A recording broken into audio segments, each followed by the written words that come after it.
Hey everyone, I am here at the beautiful Omni Royal Orleans, across the street from the famed New Orleans courthouse. We are at the 21st Tales of the Cocktail in the Big Easy. I'm so excited for our live recording episodes of the Cocktail Guru podcast. We have amazing guests, and of course Dad's going to be there. Dad's had a blast. You could probably hear my Tales voice. That's what this is called. But I'm so excited to show you around New Orleans and Tales of the Cocktail. Cheers. The Cocktail Guru podcast finale continues from the Big Easy, beautiful New Orleans, Louisiana, with a stellar lineup of guests, celebrities, and legends from the spirits, bar, and restaurant industries. In this episode, we meet Elayne Duff, Jaime Salas, Naomi Leslie, Tamu Curtis, Woody Kane, and more. You know, Dad, this is my 20th or so year coming to Tales of the Cocktail, and every year there are just tons of events.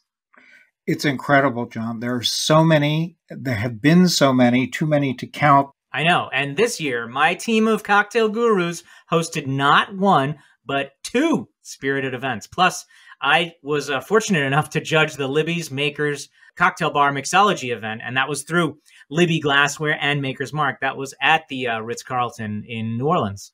Yep, I did want to share our event experiences from this year's Tales, but before we do that, John, let's chat with Elayne Duff, whose interview on our first day, unfortunately, had some technical difficulties.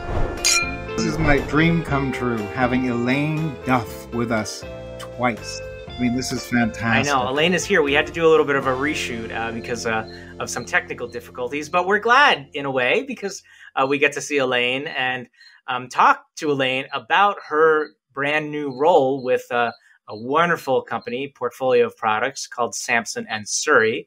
And Elayne, welcome to the Cocktail Guru podcast. Thank you so much. It's a pleasure to be back. And anytime I get to spend, a second time with you, gentlemen. I mean, I've known you both my entire career, so we don't get to see each other as often. So this is always a pleasure. Well, that's the first part of my introduction, which Jonathan didn't let me do because he doesn't want me to do lengthy introduction. No, I just want to get right into it. But I was going to say it's very personal because Elayne and I go way back and have worked together on the same brands, legendary brands, while she was brand ambassador for some of these fantastic legendary brands. And here we are again, full circle, to talk about her newest role as Director of Brand Advocacy for Sampson and Surrey.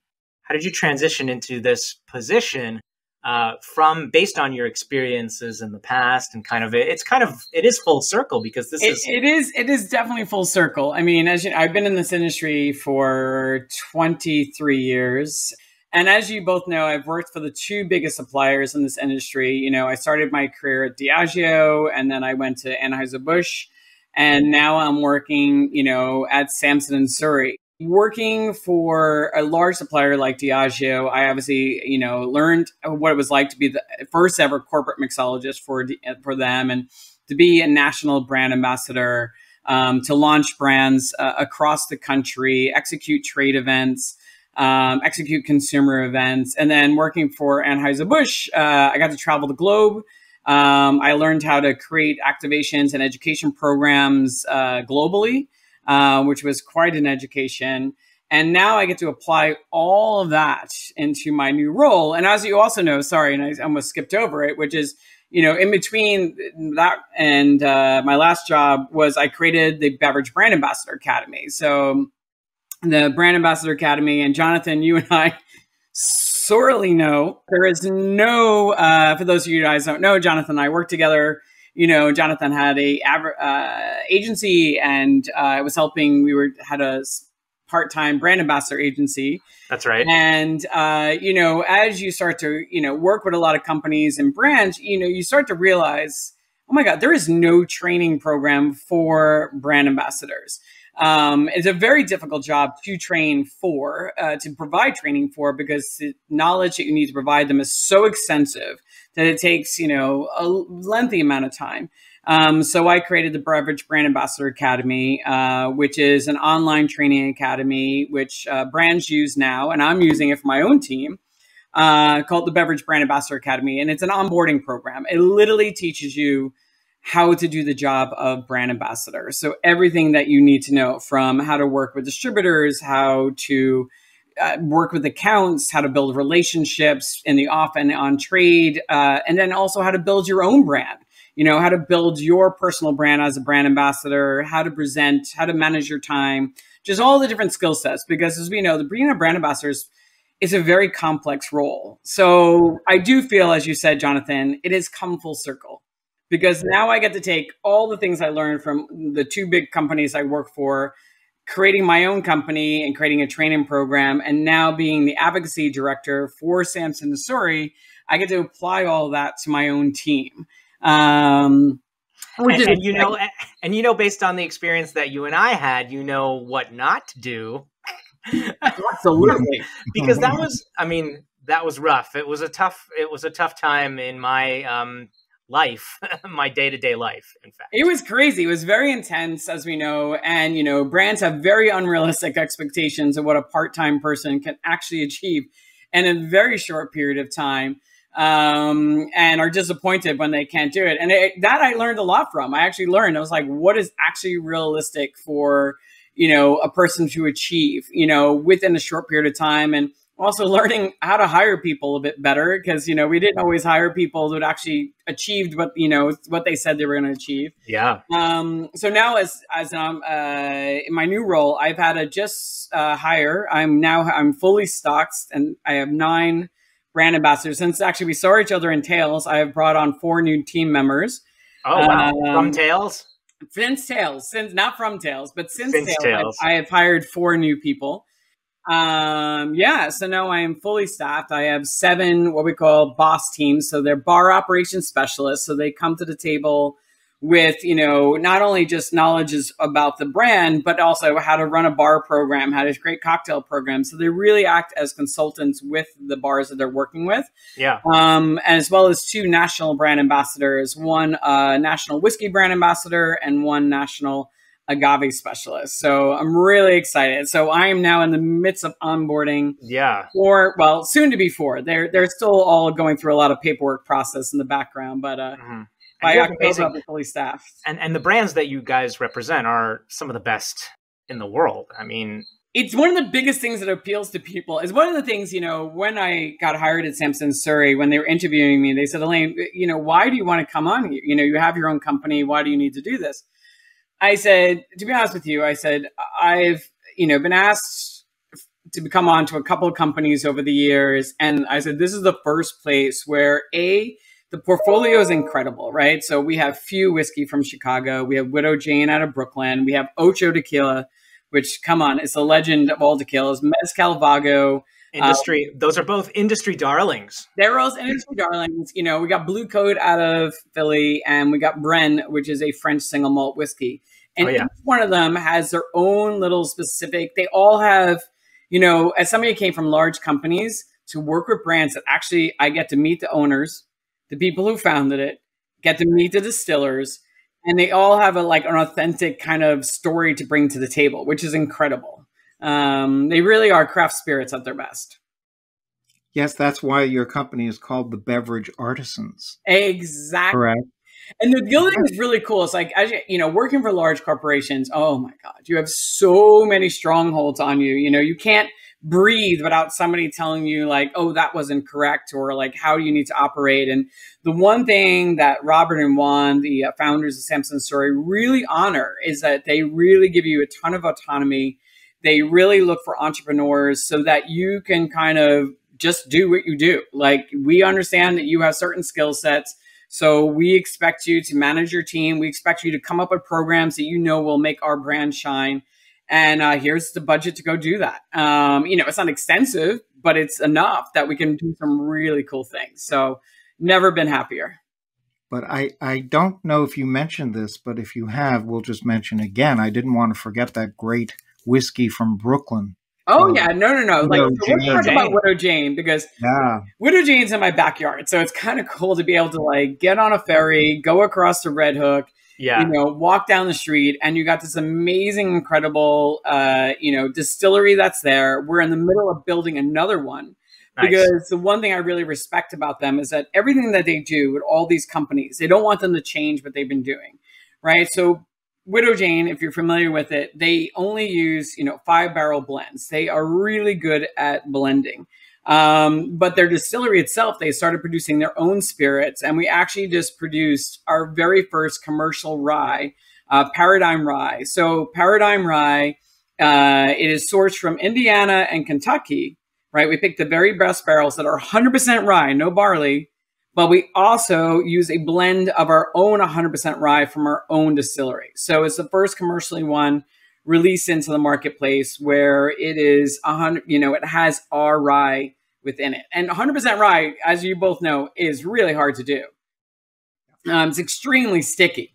It is, as many distillers say, it's a bitch to work with, but they really wanted it important. And the one thing that they wanted to bring to the table, which I found, which I love, is that this rye is a sipping rye as well. So it has a lot of sweet notes, that like a bourbon, but then it has its own specific, spice notes that it really brings forward from what they're doing, from the blend that they're putting together in the distillery, which I love.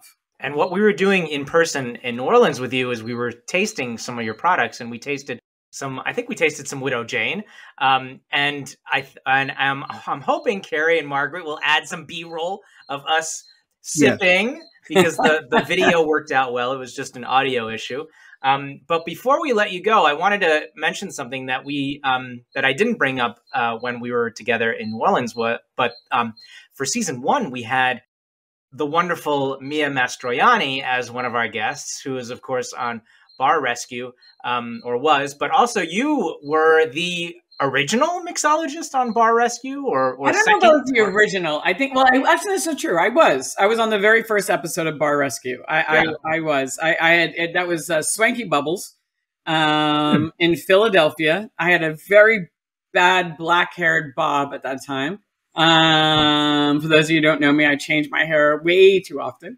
And my hair was black in all of the episodes of Bar Rescue, which I did five or six shows. I can't remember. I did up to like the 3rd or 4th season, where I did at least 2 shows. But I was also a mom, so I couldn't do shows all the time. They were constantly asking me to do shows, and I was like, I have a small human that I have to like transport. And she came on to a lot of the sets with me because I needed to bring her with me. So I'd bring my sitter and my daughter. So she doesn't remember any of that. So unfortunately on that show, we weren't drinking things in places like Swanky Bubbles. We didn't have, I think one of the things we talked about last time, which was the vault from the Widow Jane. Yes. So if you had, so this is their, about to be released, coming out in October, the 15-year-old. So if you get your hands on this, it's very rare. It's allocated.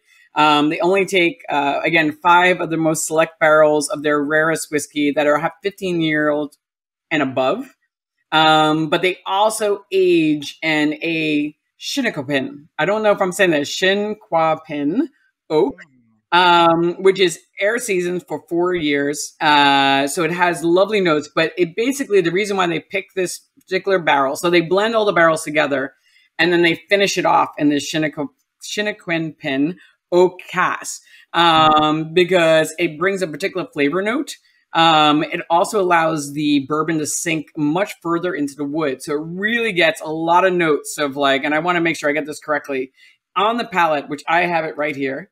And really, it's like honeycomb, butterscotch, raisin, molasses, dried apricot, and root beer. Whoa. I mean, That is salivating. I'm drooling. Yeah, because I'm tasting it right now, and it is delicious. I'll take some right now. Okay.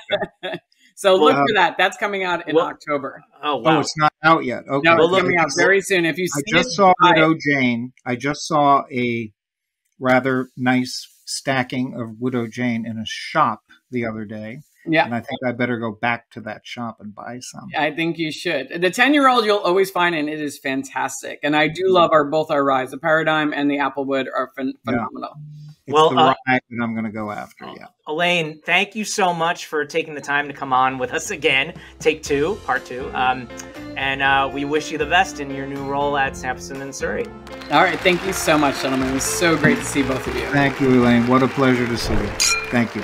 Coming up, we'll give you a peek at some of the events we attended at the 21st annual Tales of the Cocktail. Hey everyone, Jonathan here. If you're into swag as much as we are, then look no further than our Cocktail Guru shop. The items in our store have been personally chosen, handpicked with care by me, I'm Jonathan, and my team of Cocktail Gurus. A water bottle with a stainless steel straw? Yep. T-shirts? Hoodies? Snapback hats? Signed copies of Mr. Boston Bartender's Guide? Cocktail box kits? Bar tools? And more! You betcha! We've even managed to create a onesie for that mocktail lover in your family. So head on over to shop.thecocktailguru.com and use code GURU23 for 10% off your first order. Great deal. That's shop.thecocktailguru.com, 10% off with code GURU23. Cheers. After our first day of interviews, it was time for John's first event, Happy Hour. Yeah, that's right. My Guru team and I, alongside Holy Dive Bar owner Nick Jarrett, knocked it out of the park, if I do say so, with a little happy hour or spirited happy hour at Le Chat Noir, which was sponsored by Silky Irish Whiskey and the Priest Imports portfolio. We made these delicious cocktails that we paired with oysters and breads and various other types of fishes. And later that night, we partied like it was 1999 at the Monkey Shoulder Dance Party. It really was a dance party, and when we arrived at that party, we were handed silk robes, a sleeping mask, and a feather boa. Man, Dad, you looked amazing in that. Not only were they serving fantastic cocktails made with Monkey Shoulder Scotch whiskey, but they had aerial performers, roller skate dancers, and a really, really cool photo booth. And did we mention the light-up swings? Thursday morning, I gave conference goers the opportunity to learn about sustainable mixology at the Libby Makers Cocktail Bar event in the Maison Room at the Ritz-Carlton Hotel. Guests got to create their very own Maker's Mark cocktail and had a chance to win $500. After spending a little time making cocktails with the bees, we headed back to Le Chat Noir and met up with Jaime Salas, Naomi Leslie, and Tamu Curtis to hear their spirited journeys. Another old friend has joined us in the podcast studio, Jaime Salas. Dude, it's been a really long time. It has. We're saying that to everybody because, you know, some things happened earlier in the 2020s. But I'm so glad that you're able to join us on our podcast. I am delighted to be here. And it has, in fact, been a very long time, even pre-pandemic, let's be honest. So, yeah, that's right. It's good to see you guys. Yes, usually we all get to catch up like once a year. This is the guaranteed here at reunion. Yes, right. exactly. Because everybody comes. Right. I may not see you in New York, but I'll see you in New Orleans, right? I have a memory of, I think, maybe meeting you for the first time in New York at Bookmarks. I think so. Which is where I was doing the bar program for. That's right. Were you just sort of tequila ambassador? Like a general tequila ambassador. That's right. At the time I was. Yes. I had just gone to New York. Yeah. This was probably...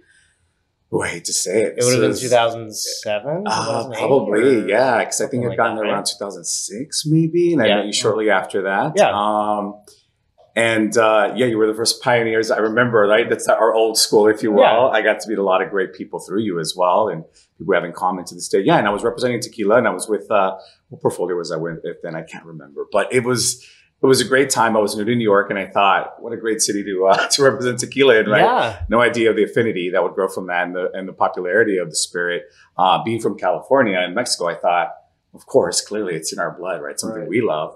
But boy, did New York change my mind. Really? Yeah. It's impressive. And it grew tequila, I think, to what it is today. I want to say that we added our grain of sand, if you will, right? I think we all contributed to that love affair and that population, or that I say the bartending community had a love affair with tequila, but what's transpired in the last 20 years, particularly at the hands of cities like New York, which are very inspirational and pioneering, have really elevated, I think, tequila to where it is today. I know I helped contribute to that growth in tequila if you do say population because I'm a huge fan of margaritas. 185,000 margaritas are consumed an hour in the U.S. Yes. Just a weird fact I love to share. Number one. I think it's mind-blowing. Moreover, right? It has been since 1953 or 54.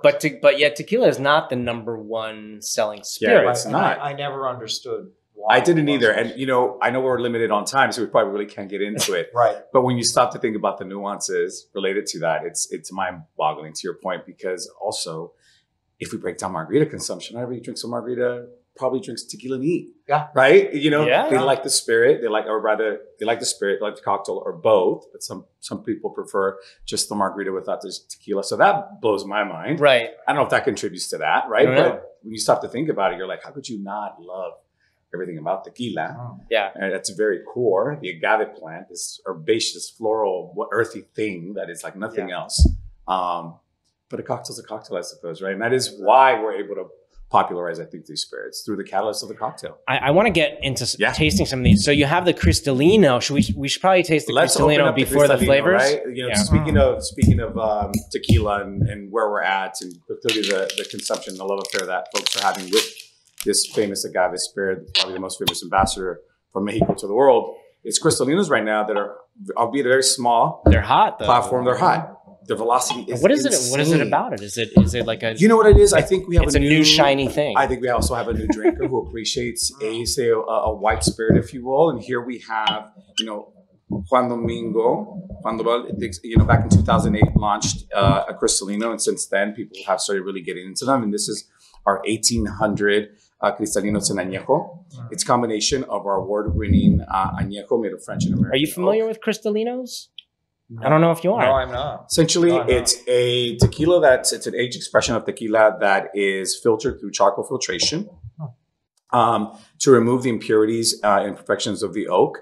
Thereby also a byproduct of that is removal of color. But what you get is you have sort of a new alchemy, I like to say, because oftentimes, we think about reposados, blancos, añejos, extra añejos. We don't think about, and we think about the taste proposition. And this one, I think, changes all of that. We have a tequila now that's a little brighter. Yeah. Kind of like reminiscent of a blanco. It has a little bit of that residual complexity that benefit from an aged spirit, perhaps without the weight. And age-wise, is it, on the same line as... So we're looking at about 12 to 16 months in contact. Okay. It's a blend of American French, as I mentioned, but then it's finished in a port cask. Okay, so it's a reposado timeline. In this case, it's an añejo. It's an añejo, okay. Añejo, anything over 12 12. months. Over 12. Oh, you said 12 to 16. Yeah. Right? And that port cask finish is probably a good another 3 months or so. That is delicious. Yeah, so what you get is you get sort of that... The port finish is really what I think that's what really is pronounced, right? For sure. A little bit of cooked agave, a little of that vanillin coming through, and a little bit of that port cask finish in the back palate. Oh, that's fantastic. So very nice. So, we did, here at Tales, we did a Cristalino, we call it Colección de Mexico. We did a Cristalino presentation. I did a couple of seminars in one of the tasting rooms, and that's exactly what we talked about. We talked about this newfangled spirit. It's about 10 years in as a category. It's really driving the category, and this is a very unique expression within that burgeoning style of And I know that there's quite a bit of a price variation or cost variation. Is this, are Cristalinos generally going to be a little bit higher priced? A little bit higher, a little bit more processing clearly, right, in terms of production and craftsmanship. And they're typically at a value that's 1 or 2 points depending on, the predecessor. So whether it's, you can have a Cristalino that's just a straight aged reposado or añejo and then filtered, or much like in this case, you can have a blend of different oak finishes or the oak styles, and you can have a finish added on top of that. You can add in extra aged tequilas.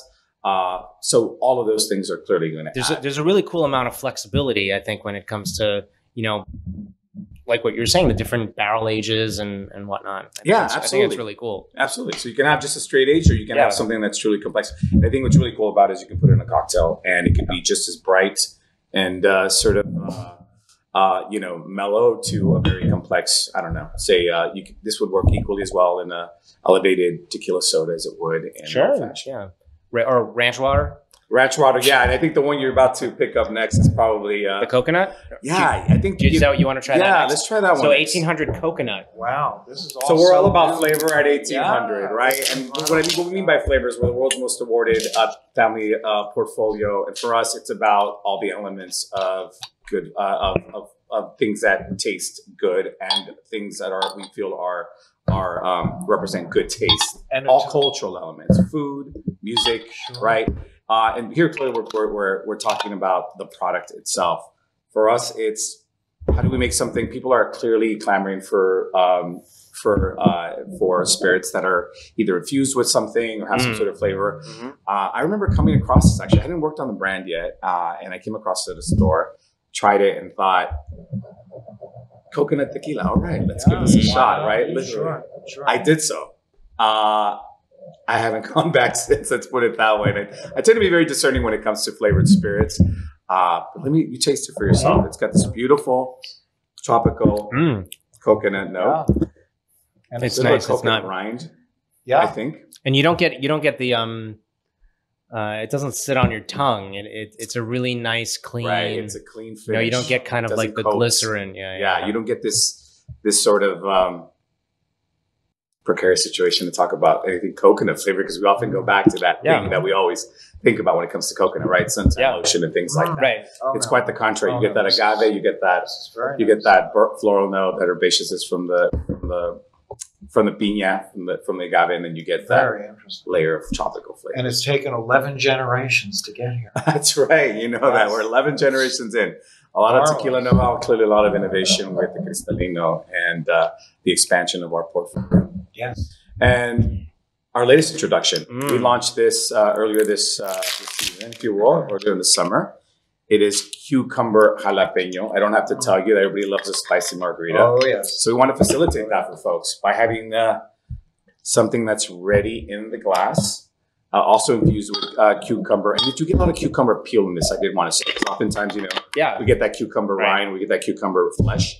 This one has a little bit of that peel, so it's got a little nice little swish it around. You gotta. It's so natural. It smells. Yeah, it really is. It's tasting, I'm sure. Yeah, that jalapeno sort of. And may I make another suggestion? Yes, absolutely. Great for cocktail, but also great for Bloody Marys. Bloody Maria. Right, Bloody Maria. My Bloody Maria. Yeah. Let me ask you this. Tomatillo based or red tomato based?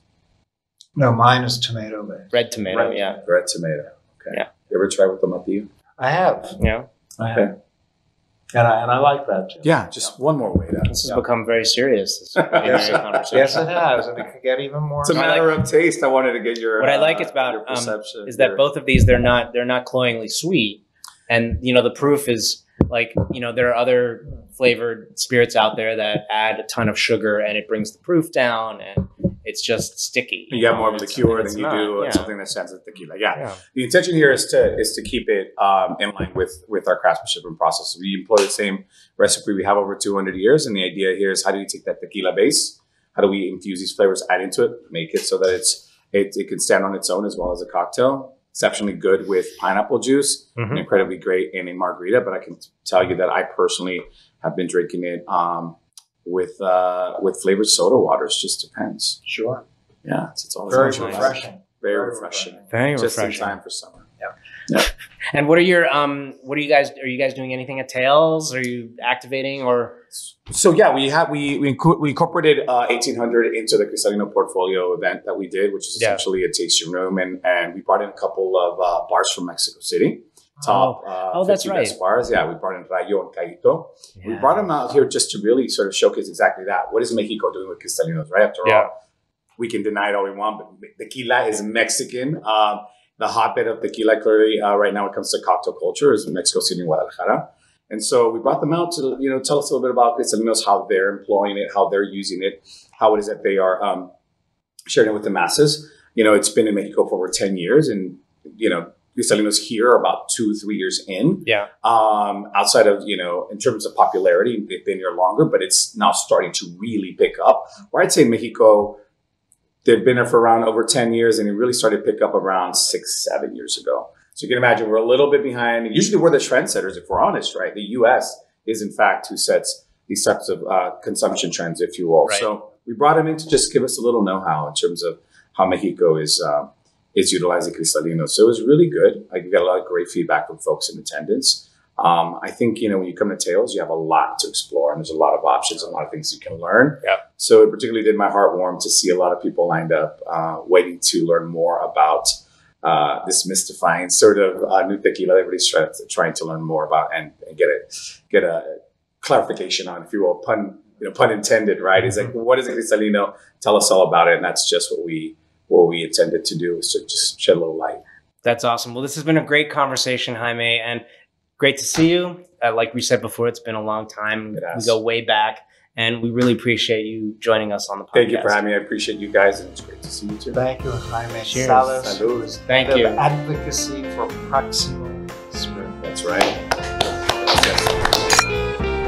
Dad, you're eyeing this bottle of the Balvenie. Today and yesterday we've been all over the world, and now we're back to a place near and dear to my heart, Scotland and Scotch whiskey. Here we are. It's all about the Balvenie right now. Naomi Leslie, thank you so much for joining us today. Thank you for having me. Absolutely. And you are the East Coast ambassador for the Balvenie. About 5 years now, yeah. Wow, that's fantastic. What a great product Yes. to represent. It's not a tough one to No, it's not. to talk it's about. not.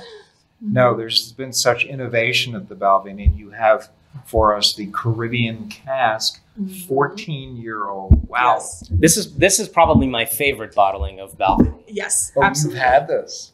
Yes. Oh, well, wasn't it? my God. Yes, Caribbean. Was it called just rum cask before? So we've actually had a couple different rum finish iterations before this one.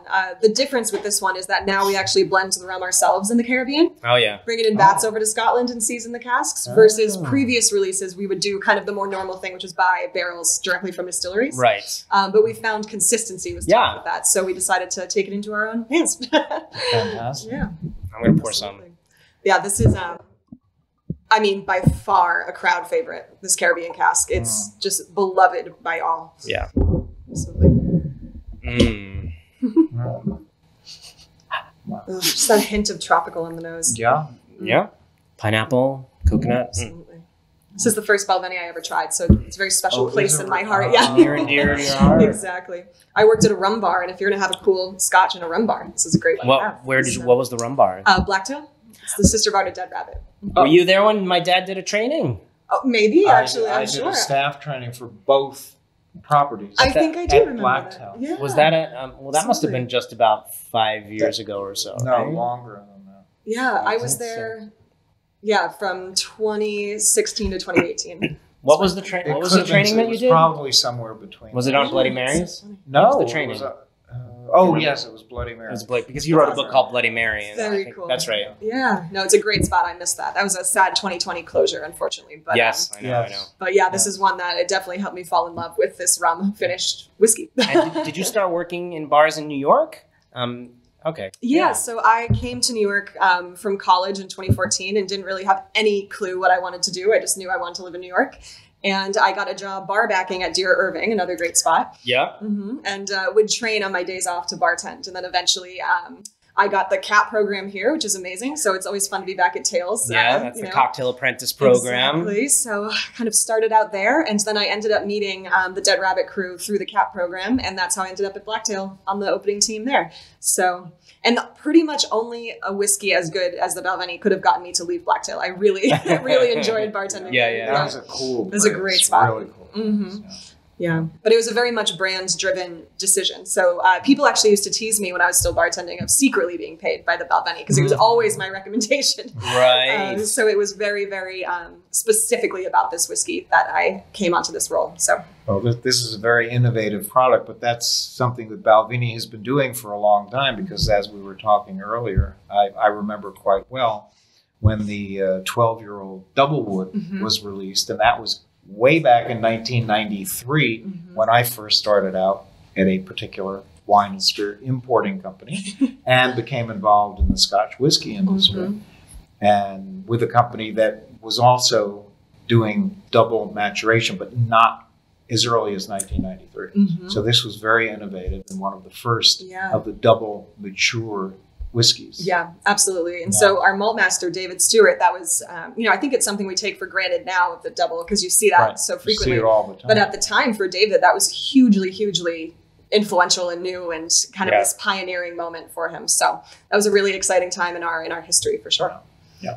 And the excitement continues. Yes, the excitement continues. With Yes. more innovation. And actually, speaking of David, so it was his 60th anniversary with the company last year. Oh, wow. And we've officially passed the baton on to his apprentice of 6 years, Kelsey McKechnie. So she's now officially our malt master. Oh, terrific. Fantastic. Yeah, that's very exciting. A young lady as malt master. That's fantastic. Absolutely. Yeah, we want her for the long haul. So Right. And I also wanted to indicate to everyone out there that the Balvenie is a Speyside malt, which not everybody realizes. Speyside is lovely, delicate, complex, Absolutely. beautiful style of malt in general. Yeah, it's a beautiful part of the country to visit as well, because there are so many distilleries. Like, talk about a bang for your buck kind of Scotland trip. Yeah, you pop around. and, absolutely. And what was I talking about yesterday, John? Paddling in a canoe down the Spey River, which I have done. That's right. That is that's a pretty epic. It is. It's not as leisurely as people might think. No, because it's a very rough. We were there in the winter time. It was a very rough river, and we had a whole bunch of. You already told the story in boats. And we were. Yesterday. I was in the only boat that didn't capsize. Wow. The only boat that didn't capsize. That's how rough the Spey River is. That's why. Absolutely. I want to mention that. Yeah. Did you ever go fishing in the Spey? That's a lot of the people who work at our distillery. That's like all of their weekend activities. Fly fishing in the Spey. Yeah, absolutely. Yeah. That's my next journey. Perfect. That sounds nice. Yeah, we'll have a visit. Yeah, where it's a beautiful part of Speyside called Dufton, and we're right next to Glenfiddich, our kind of big sister whiskey. Yes. And we're kind of tucked away to the point where I've actually had folks say to me that they've been to Glenfiddich, and I'll be like, "Oh, you're right next to Balvenie," and people sometimes don't even know that they were right next to Balvenie. door. Yeah, right next door. I went 7-8 years ago. Yeah. Yes, and it's super tiny compared to Glenfiddich. Absolutely. The Balvenie is very small. It's like comparing the White House and a small garage or something. But it is quite stark. But it's but the product that is churned out from there is unbelievable, beautiful. Yeah, it's we're just trying to keep up with demand, so it's pretty much all we're trying to do at this moment is kind of stay ahead of things. But it's a good problem to have. and what's new? Is there anything new, innovative coming out for Balvenie? Yeah, so we just a couple of months ago we launched a new 16-year that I highly recommend called the French Oak Cask. So it's ex-Pinot de Charente cask, a beautiful French dessert wine. So French Limousine oak. It's a beautiful golden, almost like sunshine color. Really, really lovely. So that's been a fun one to finally have folks be able to try. And it's a really cool one to have in warmer weather because it's quite light and bright and citrusy for Balvenie. Oh, so it's a Pinot de Charente cask? Yeah. Oh, yes. Absolutely. Very nice. Yeah, so that's one that we've really enjoyed. Letting folks finally be able to try, because I've been trying little iterations of it over years, and it's such a relief to finally be able to talk about it. Fantastic. And what are you guys doing at Tales? What do you have going on? Well, I know William Grant, because you're part of the William Grant portfolio.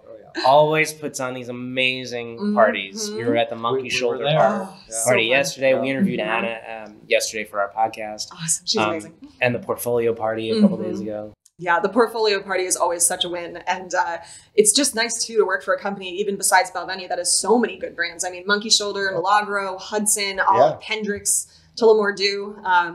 Just really, really killer lineup of brands for William Grant & Sons. And it's so rare as a Scotch whiskey to still be owned by the founding family. 6 generations in now. It's a sadly very rare. I wish it wasn't so rare, but at least we are one of the ones still family owned. And they really hold us to a lot of the traditions of whiskey making, those old school kind of practices, while at the same time also really trusting David and Kelsey to experiment. So it's kind of this perfect staying in the past while also experimenting in the future. So, well, speaking of tradition, there's only one more thing we need to go with the Balvenie, and that's a plate of haggis. Yes. Do a proper toast to the haggis. Tradition. Yes. I love haggis. I'll pass. I'll pass, but I will not pass on the Balvenie. And it's been a pleasure speaking with you. Too short always, but Naomi, thank you so much for joining us here on the podcast. Thank you for having me, and happy Tales. Cheers, happy Tales. Happy Tales. Thank you. There we are. Dad's nuzzling up to me. Yes, I am, because we have another special guest here. Tamu Curtis. Wow. Hi, Tamu. This is exciting. Great. And you got the memo. I got the memo. This has been my signature hat for a couple of years now. And it's been ours for Tales. Yeah. Right. Did you get yours here? No, I didn't. Where did I get this? I've had it for a few years. I don't even remember. But this might easy to go put on a hat. Yeah. Love it. I got mine at Macy's. Oh. That's where I got mine. Yeah. Okay. This is not brought to you by Macy's. Right. This actually might have been Nordstrom's, if I'm not mistaken. Nordstrom's rack. So you probably paid more than I did for your hat. And Tamu, can you tell us a little bit about your offerings? Like, you have a lot happening, just like us. You know, we do cocktail classes. We love bar gear, bar tools, products, and you kind of do all. You do it all. You do both of those. But Tamu has a shop called the Cocktailery, Yeah. which is a trendy bar shop. Right. Yeah. So the Cocktailery, it is in Charlotte, North Carolina. I opened in September of 2021. We call ourselves a cocktail supply and beverage lifestyle shop. So what I do is I cater to the at-home mixologist. Our mission is to take the mystery out of mixology and make cocktails more approachable for the at-home enthusiasts. So we have our retail offerings, and then we also do our cocktail classes, which are our bread and butter. So I've been doing cocktail classes in the Charlotte area probably since about 2016. So I would do pop-up classes at bars, restaurants, people's homes, offices, wherever. And I just had been consistently do them over time. The following never waned, it just continued to grow. Yeah. And I, during the pandemic, went to the virtual space like everybody did. And blew up. Probably, right? Yeah. Same so the thing was, same with us. Yeah. The hardest thing was, how do I monetize this? Because, all the bartenders are like sitting at home, like giving out all this free content. And I'm like, I'm used to getting paid for teaching classes. And I was like, I'm not going to do this until I can figure out how to monetize it. And so I was able to figure out how to do cocktail kits and send those off to people, send out bar tool sets. So that really opened me up really early on during the pandemic to really build a following and get a lot of clients. So I just started doing corporate classes. And when the pandemic was coming to an end, I was like, there's no way that I'm going to go back to, lugging all of that equipment, for, cocktail classes. It was just getting, a little bit tiring and overwhelming.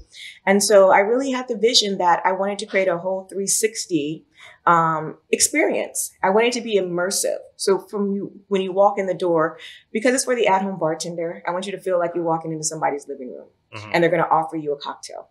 Right? Yeah. It can be overwhelming for people. Also, there's syrups and bitters. We have probably about 50 or 60 types of different bitters.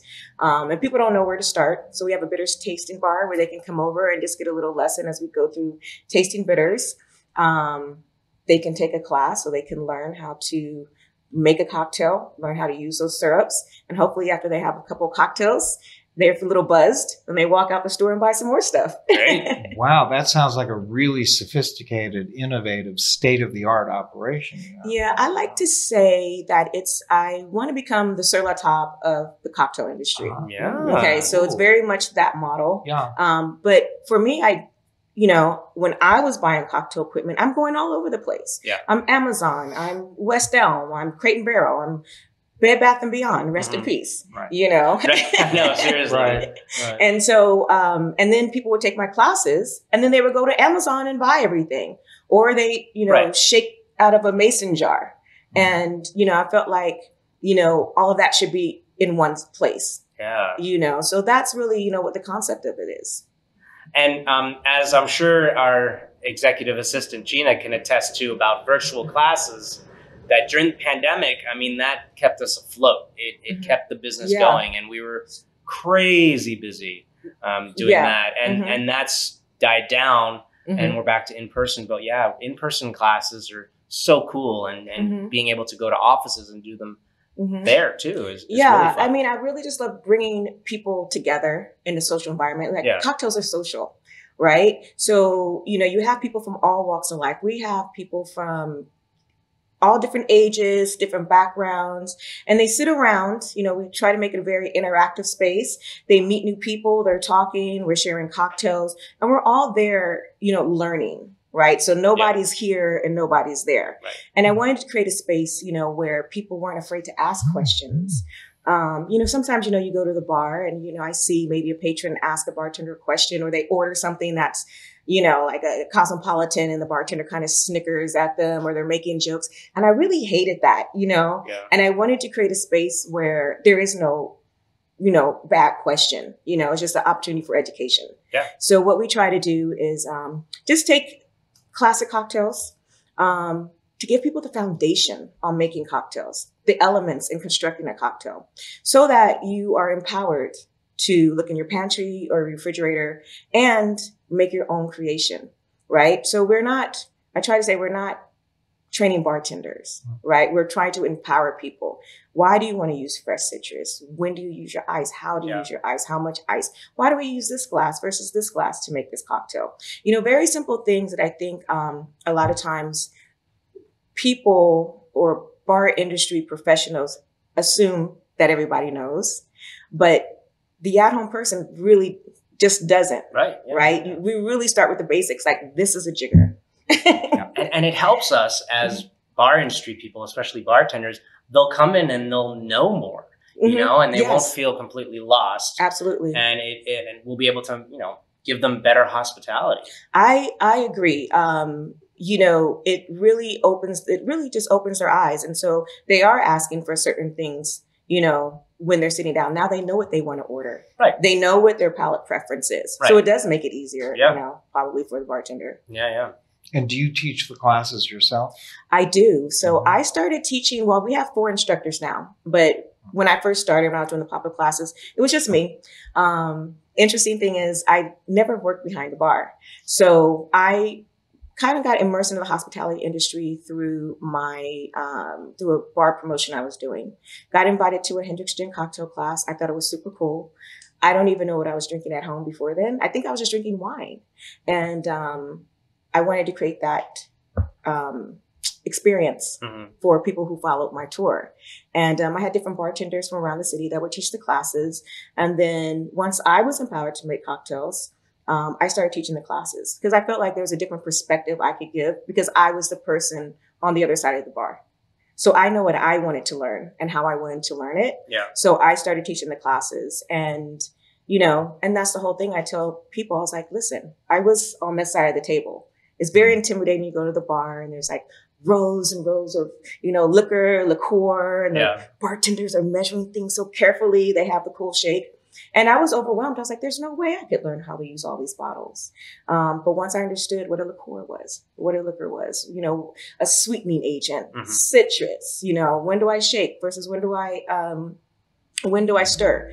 Then it all clicked, you know. So, and that's kind of, you know, our perspective on teaching the classes.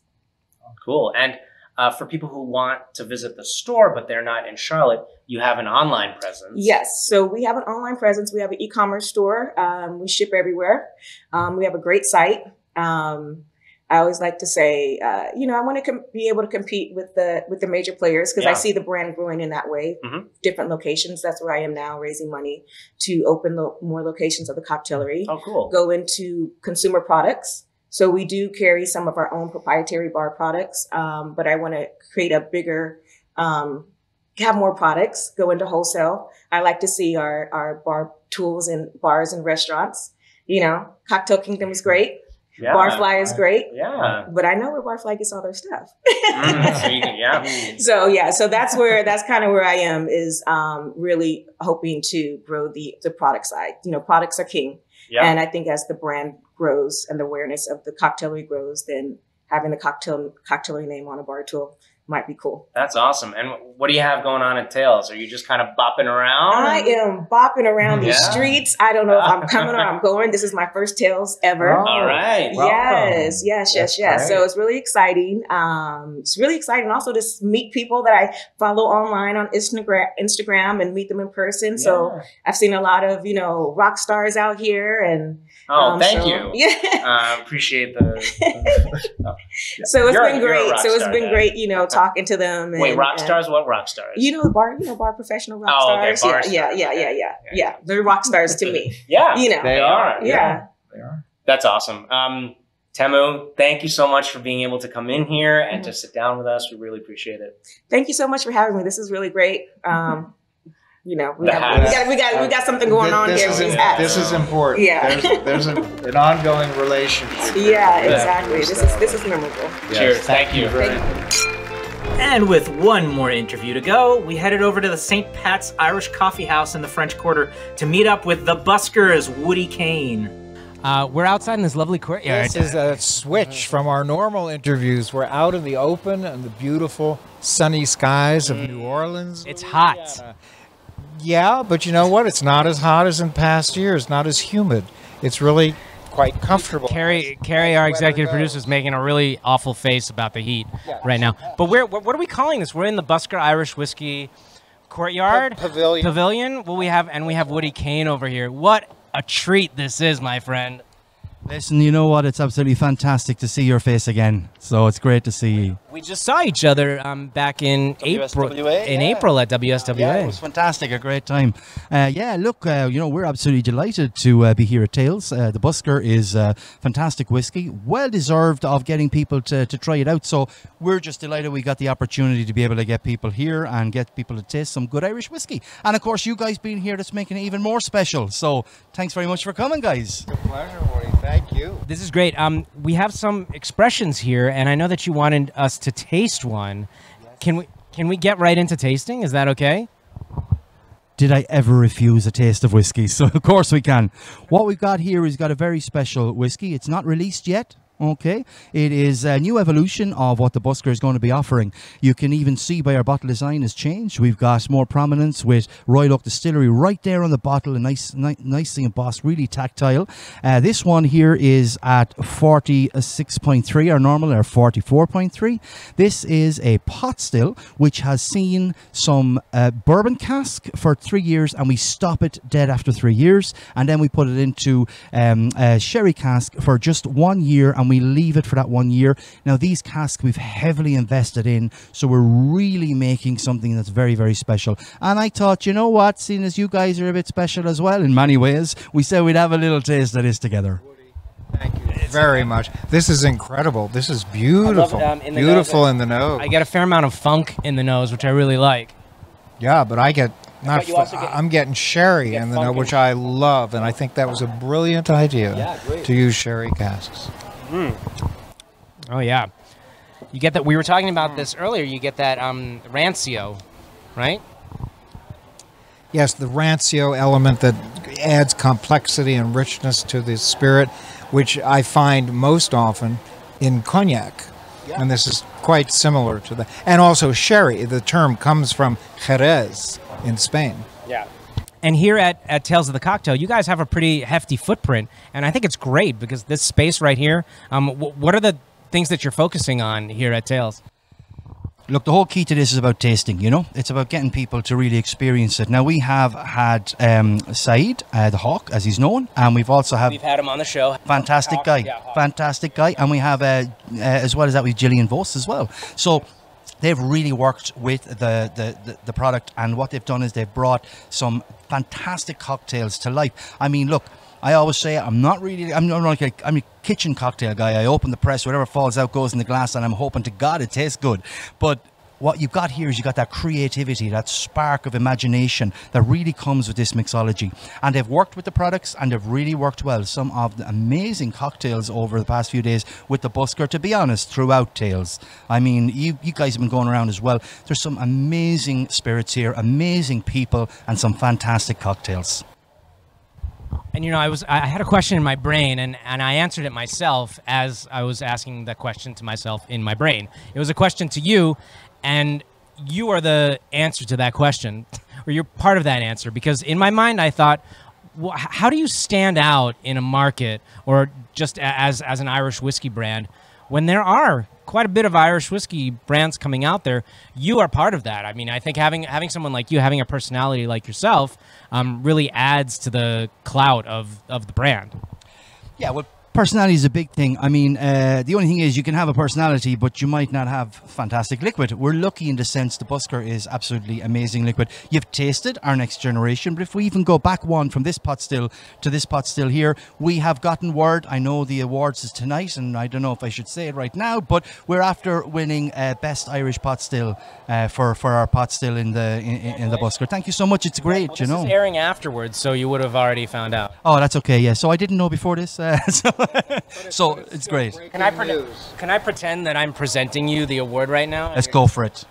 And the award for best pot still product, Irish whiskey, the Busker, and Mr. Woody Kane is accepting his prize. Guys, thank you so much. This is something that I didn't expect. I'd like to thank everyone that drinks it, and I'd like to thank everyone who's going to drink it. Keep it going. I like it. Thanks so much. That's great. So we tasted that. Are we tasting this? It'll give you a little bit of a difference because this is, let's say, just a pot still, and you can try the other one then. So that what you're tasting there is the winning pot still at Tales of the Cocktail, and hopefully you can see why. It's a winner. Can you see why? Oh yeah, lovely in the mouth, delicious and beautifully balanced, and very easy to drink and enjoy. It's really, it's lovely. And so we were saying before, I saw you at WSWA. What are the other sort of initiatives that you're going for when it comes to growing the brand and getting the word out to the trade? Are you making a bit of a consumer push? I know that during the pandemic, you were supporting bartenders. You helped support me as well because we were doing some influencer social media type of things. And I thought that was great. No other brand was doing that at that time. Okay. I'll be honest, it's something that's just natural that we would do because the life and soul of the liquid is in the people that both drink it and also serve it. So I think bartenders are a very important part when it comes to even trying to promote a whiskey. If you go into any bar, no matter what it is, and you go and you just talk to a manager or you talk to an owner, that person may not necessarily be behind the bar facing the consumers. It's the bartenders that are the life and soul of it. So that's why, it's very important for us.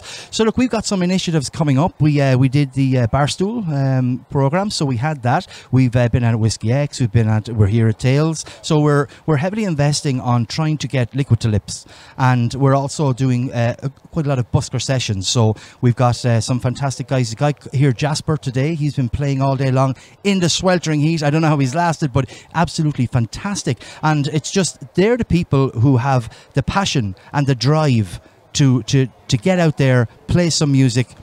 And look, that's what we've got, passion and drive as well. And we're trying to offer this quality out there. So we've got our full range and we've got our blend, which is a blend of all three of the other singles. And we also have this new one coming out.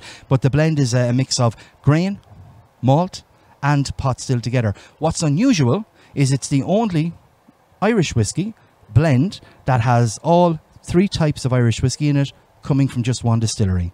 So every single drop is our own, and we're proud of that fact. We're proud of the quality, and it's what we like to push forward. And I think that's where the difference will come when you talk about being in what's becoming more of a cluttered category. I think it's about offering quality, that Irish feel, and what Ireland is really about. It is about hospitality, it's about fun, it's about excitement. So this is exactly what the busker offers when it comes to getting it out there in the market. That's awesome. Woody Kane, you're a true legend. You're very influential in the spirits world, and we appreciate you taking the time, inviting us here, and chatting with us. Thank you, Woody. Please continue with that Irish passion and drive. I tell you, I don't have any other choice. It's in me. So I'm delighted to only delighted to do it. And it's so great to see. It's great to see you again, and great to meet you. It's fantastic. And look, whatever you guys are going to do, it's going to be a success anyway. So keep it going. I think it's people like you getting the word out of what brands are doing as well is really driving it forward too. So don't stop. Thank you. Cheers.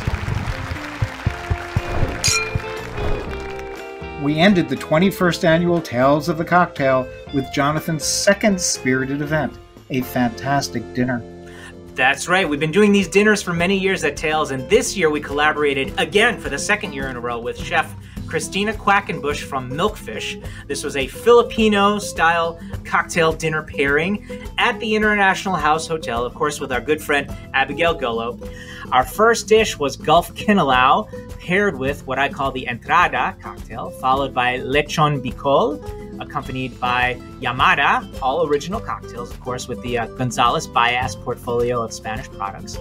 Then we had the Ginatang Milkfish, which was paired with Duende. And finally, last but not least, the dessert Ube Flan Cake, which paired with Bulerías. And if anyone, of course, wants the recipes for this drink, we're going to include them in the show notes. And not only was the food and drink amazing, but the event featured the Jaleo flamenco dancers and band. This spirited dinner was definitely a fantastic end to a wonderful week at Tales of the Cocktail. that does it for today's show. If you enjoy what we do, please rate, review, and subscribe to the podcast. You can also support the show with a small monthly donation to help sustain future episodes. Just click on the donate button at the top of our website and choose your donation amount. To learn more about our guests, visit www.thecocktailgurupodcast.com or follow us on Facebook, Twitter, Instagram, or TikTok. The Cocktail Guru podcast is produced by First Reel Entertainment and distributed by Eats Drinks TV, a service of the Center for Culinary Culture, home of the Cocktail Collection, and is available via Anchor, Spotify, Apple, Google, Amazon, and wherever you listen to your favorite shows.